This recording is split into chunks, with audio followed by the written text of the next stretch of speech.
interested what it's like. Being a kennel tech, you're pretty much going to do a broad spectrum of things.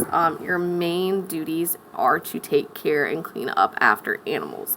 So that means, yes, you're going to deal with a lot of poop. Now, being a mom, I am very used to this, and growing up with animals, I'm very used to that as well. Not only do we deal with dogs, but we also board cats, and I help out with some of the grooming. If our groomer isn't here, then we can give baths.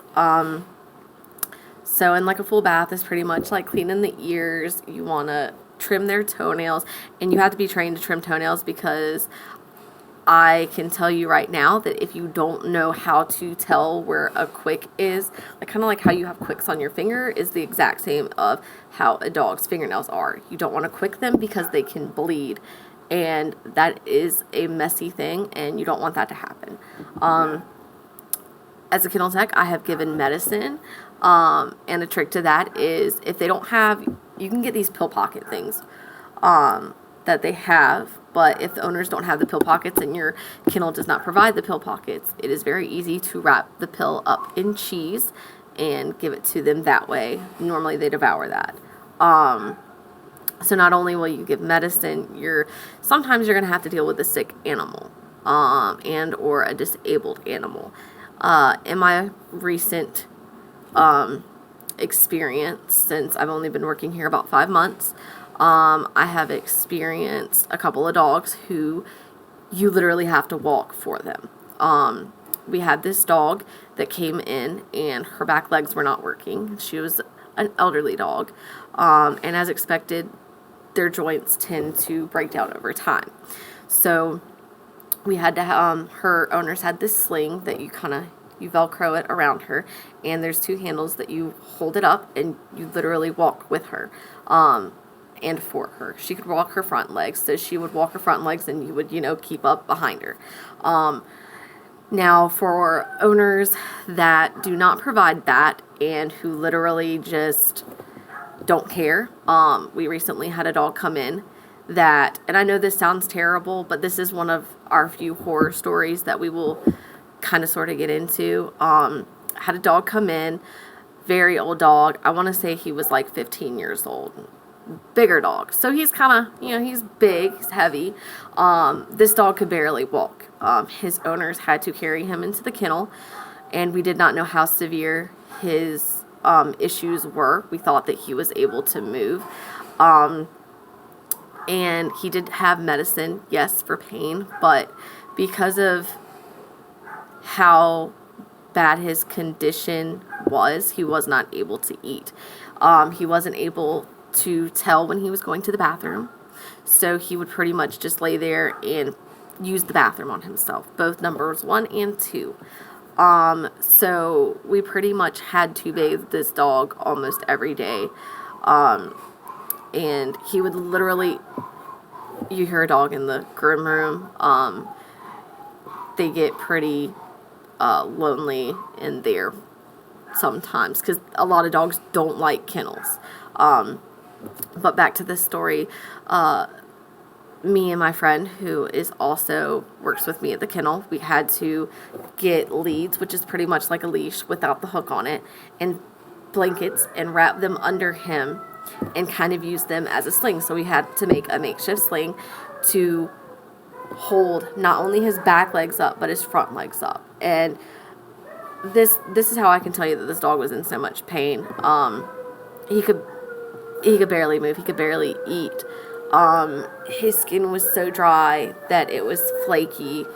That would be Peppy, one of my favorite dogs. She's really sweet, but she does that when she's not getting attention. So these are the common noises that you hear at a kennel in the background, if you can hear them. So yeah, if your dog is like that, and that doesn't happen a whole lot that I know of. If your dog is in that bad of a shape, I'm sorry, but you do need to euthanize that dog. That is not a way for a dog to live. If you really loved your dog, then yes, you would put them, and I'm not trying to sound unprofessional, but you would probably want to put them down, because if they're barely able to eat or tell if they're using the bathroom, that's not a type of life that you would want to live for yourself. And yes, it is sad to put down an animal, but sometimes it is necessary based on their health. So that's just kind of a couple of things to expect when you're working as a kennel tech. Be prepared to be pooped on, because a lot of dogs, if you're helping out with grooming, they can poop, and they get nervous poops, what we call nervous poops. Now, working in a kennel, there is a thing called happy tail, and that can happen with any dog. I would probably more say with a bigger dog, and happy tail is just where they take their tail and they wag it constantly, and it's hitting something. So like if they're in the kennel and they're up against the wall and they're wagging their tail because that is one of the signs of them being anxious and or nervous. They're smacking their tail against this wall, and it becomes raw and it can bleed. So that is one of the things that can happen at a kennel, and it is common, but sometimes it's just because the dog is happy.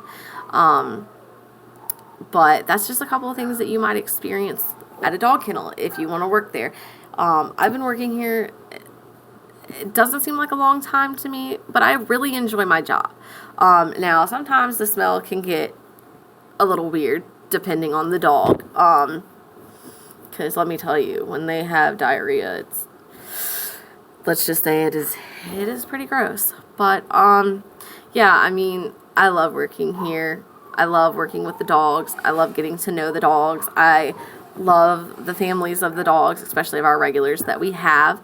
And it's fun. If you really love animals, I suggest that this is a good kind of like step to get into that field where you can become a kennel tech and then you can work your way up, go to school to become a vet tech, which is hopefully something that I can do in the future. And then, I mean, kennels are constantly looking for kennel techs. A lot of people don't like to do the work because it's not hard, because it's not rocket science. You're literally just cleaning constantly. And you're cleaning, you're feeding, you're doing all sorts of things. But you're doing the same thing over and over and over. I work 8 to 9 hours a day sometimes. And when I first got into this job, I was sore. It was really sore, but I have lost a good amount of weight, so it is something to definitely try. I honestly think it'd be a good first job, because you're kind of behind the scenes and there's not like a whole lot of pressure when dealing or when working as a kennel tech. So if you guys have any questions, ask away and I'd be glad to answer. Hope you guys have a great day. Bye, you guys.